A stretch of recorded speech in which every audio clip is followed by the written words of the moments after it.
Hello beautiful people, welcome back to my channel. I'm Yemi. I hope you're staying safe and healthy. So I have this pants at home lying around. I don't know what to do with it. It's like big blue, and if you hate low waist pants like me, you definitely want to get rid of it, but I'm going to find something pretty not too easy to do with it. So I'm shopping online, and this top caught my attention. Has those beautiful dots in the front, and on the back there's no dots, so that makes it fairly easy. Just has straps, and it has a beautiful detail, the stitch detail that usually comes with most jeans.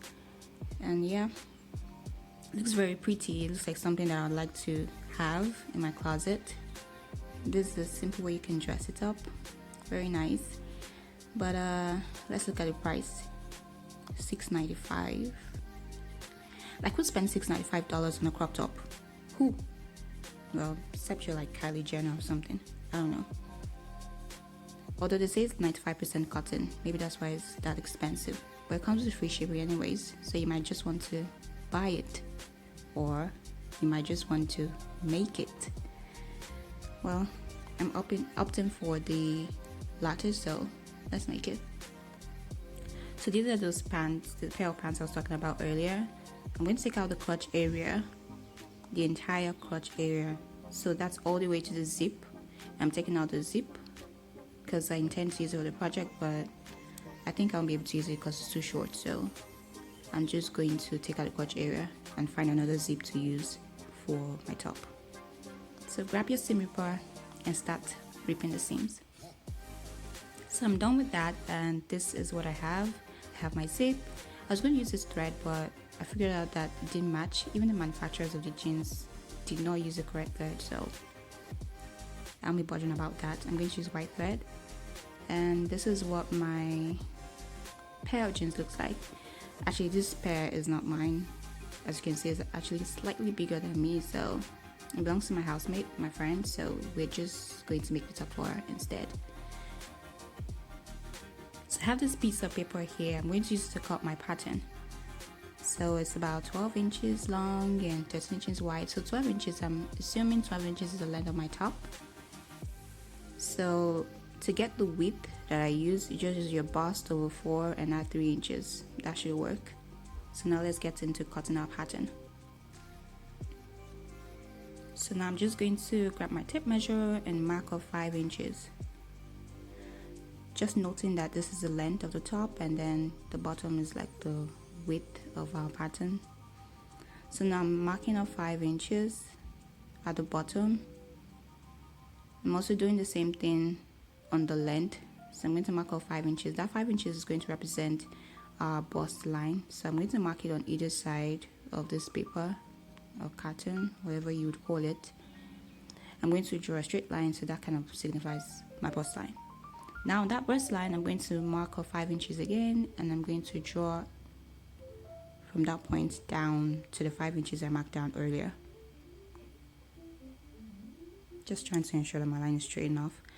So at the top, I'm going to mark off 6 inches, and that would be kind of giving me the curve I need for my dot. So I'm going to draw that line down to the bust point. So we're taking that point as our bust point, the point where all the lines meet. Now from that point, I'm going to mark off 1 inch again, and then on either side of this long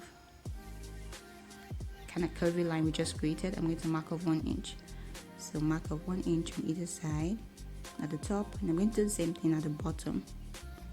Mark off 1 inch at the bottom. So I'm going to grab my ruler, and I'm going to draw from that point at the top to the end, and then from the second point down. So now it's time to cut our pattern. Now I'm not going to bother about how the other side is going to look just yet. I'm going to think about that when I'm cutting, or when I'm done cutting. So now let's just cut out that center line first off. So because it's carton I'm using, it's a bit hard to just cut straight up, so I have to like do it little by little. So now I'm going to trim off the excesses, kind of like my dots that I marked off. So this is going to give me that curve I'm looking for.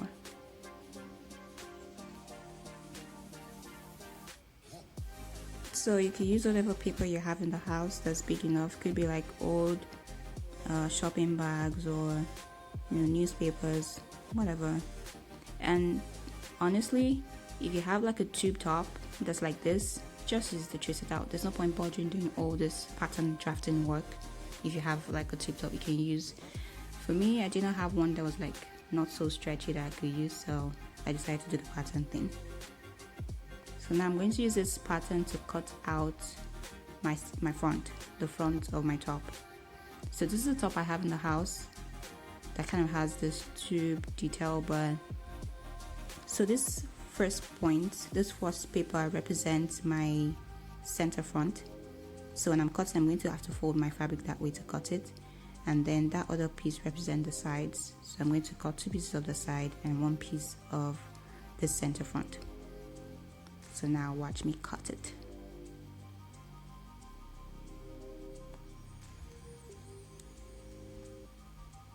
Now this cutting kind of took some time because I was trying to figure out how best to maximize the material I have.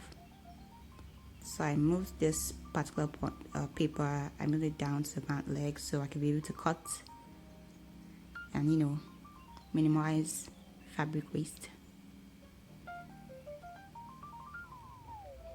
So it was at this point I figured out, or rather that my friend convinced me to make the top for her, so I decided to add allowance to what I was cutting. So with this measurement at this point, I don't think you really need to have cut extra allowance, except for your seam. You can cut your seam point. So I cut like half an inch, 1 inch at the top and bottom for my hem, and then half an inch on the sides that I was going to be joining together to the rest of the top.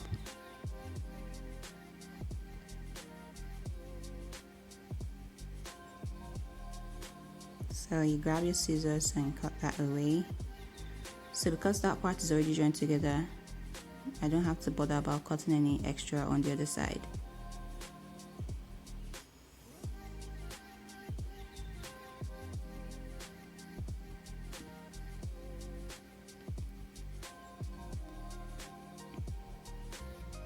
So this is my center front, and here's what it looks like. Now let's go on to cutting the other sides, the sides for my front. I took advantage of the hem at the bottom, so I didn't take that out, and I did not cut any extra for my hem at the bottom. So for this part, I think I had to join the legs at the back so I could have enough fabric to cut, which at the end I did not really need to do because I figured out that I really didn't need that much fabric after all. The jean is pretty stretchy, so I didn't need as much fabric as I thought I would need. So you're going to grab your scissors and cut again. So I added an inch extra for that part. So now I'm just going to go ahead and join the front together, but I'm going to start off by finishing the bottom hem for the 3 pieces. One of them is already completed, the center one, but I'm going to change it to white thread because it has to match the rest of the top basically. So let's get that done. So when you're sewing, you can make your stitch length a bit longer than you would normally use because it's denim, it's jean, but just be sure not to stretch it too much because I know if you're using any fabric that is really stretchy like mine, so don't stretch it too much so it doesn't look awkward when you're done sewing. So here's what it looks like, and I'm going to do that for the other pieces. So here's what it looks like having done that, and now I'm going to deal with the top of it. So I'm going to trim off the excesses I have at the top. I figured that this top was already too long, but I thought I'll figure out my back first before cutting off the excess. So I would advise that you use an open end zip. I used a closed end zip and it wasn't funny trying to wear the top when I was done.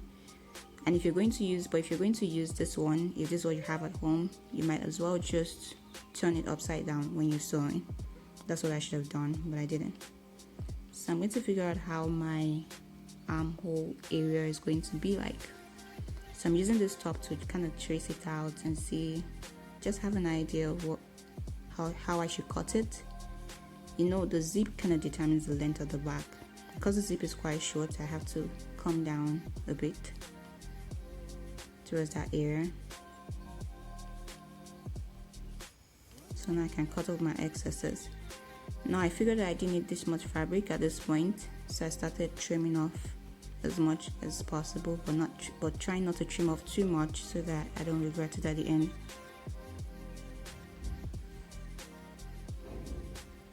The person I'm sewing for has a waist of about 31 inches, so hence the extra I'm having there.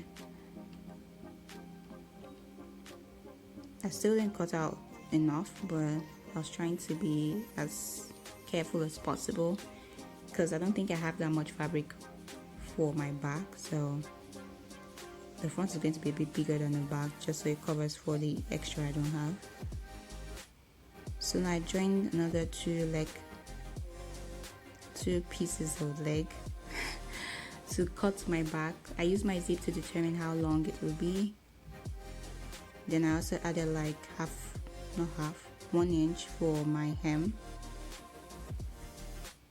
I just used this to figure out if it was long enough. Then I added like 1 inch extra. I keep saying half inch. I added 1 inch extra for my hemline right there, and then I cut it off.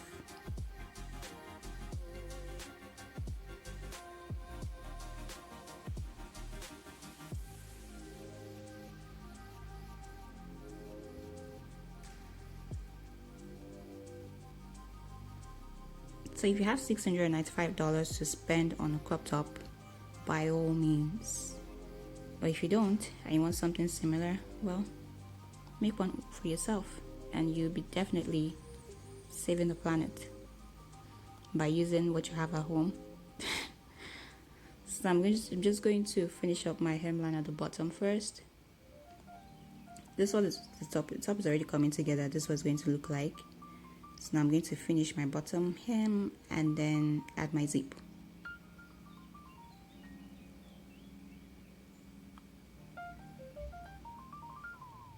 So now I'm just going to add my zip. So this is the point where you should have just turned the zip upside down. Yeah, I'm talking to myself. I should have just turned the zip upside down. That way it would have been easier to take out, to remove the dress or the top. But I still did it the regular way, and it's a bit of a struggle because it's stretchy on me. It'll be fine because it's not mine. It's kind of bigger than me anyways. So now our top is coming together. This is what it looks like. I'm going to focus on the back so I can finish up the back. I'm just trying to see how much I'm going to have to take in by the time I'm joining the front to the back.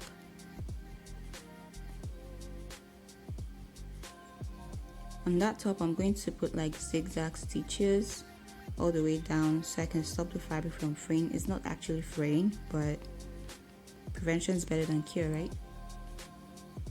So I'm going to do zigzag stitches and then finish up the hem at the top of the back.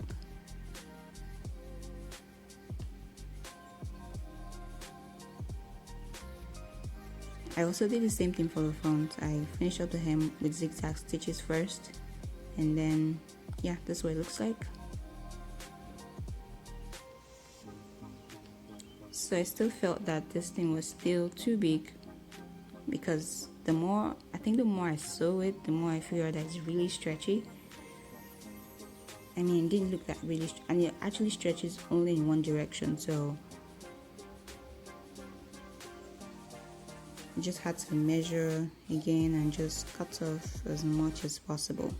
The person I'm sewing for has like the same bust area as I do, but not the same waist, so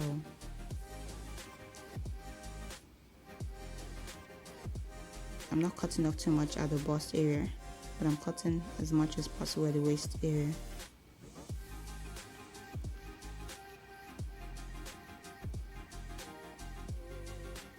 So now I'm going to do my zigzag stitch like I did for the back. I mean, you can use an overlock stitch, but mine was kind of frustrating to do, so I used the regular zigzag.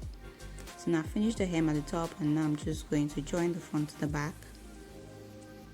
Now we're done with that part. So now it's time to cut my straps.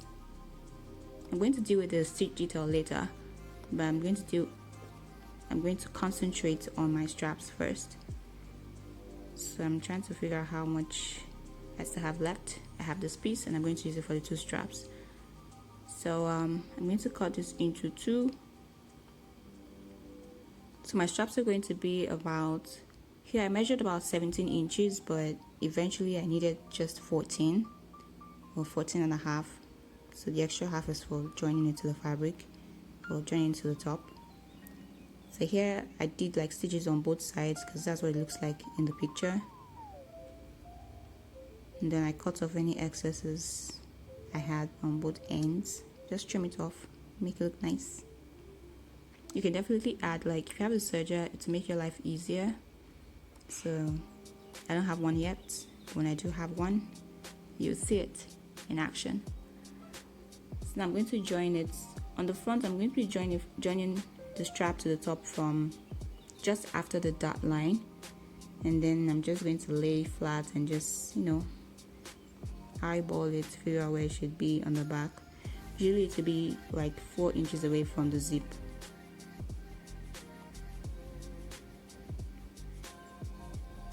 So just joining my pins before I sew, so I can just be sure what I'm doing when I'm sewing. Now we're done with that part, and now it's time to do the extra detail, the stitch detail we had all over the top. So we had it on the dot area, we had it on the sides, we had it on the top and the bottom. And that's what we're doing right now.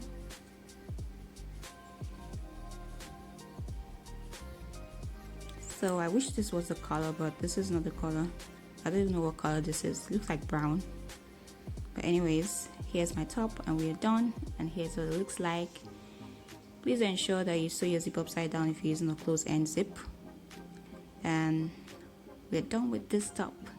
Thank you so much for watching.